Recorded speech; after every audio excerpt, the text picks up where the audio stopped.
అసమానతలు ఇన్ని రకాల కల్పితాలు జరుగుతూ ఉన్నా కూడా సమాజంలో వీటిని అదే విధంగానే వదిలేసి నిద్రపోతూ ఉంటారా?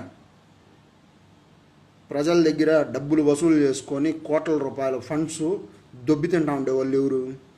ఈ పీఠాధిపతులు కాదా? ఈ హిందూ సంస్థలు కాదా? ఈ బాపనోళ్ళు కాదా? లేనిపోని పనికి మాలిన పూజలు, పిండ ప్రదానాలు, దొంగ హోమాలు, క్షుద్ర పూజలు ఇట్లాంటివన్నీ చెప్పింది ఎవరు? ఆ గరికపాటి నరసింహారావు ప్రవచనాలు చూడండి ఒకసారి. ప్రత్యంగిర, బగలాముఖి, చిన్నమస్త అనేసి లేనిపోయినటువంటి క్షుద్ర పూజల్ని ఇట్లాంటి వాటినంతా ప్రవచనాల రూపాల్లో చెప్పి ప్రజల్ని లేనిపోని మూఢనమ్మకాలకి గురి చేస్తూ ఉండేవాళ్ళు ఎవరు?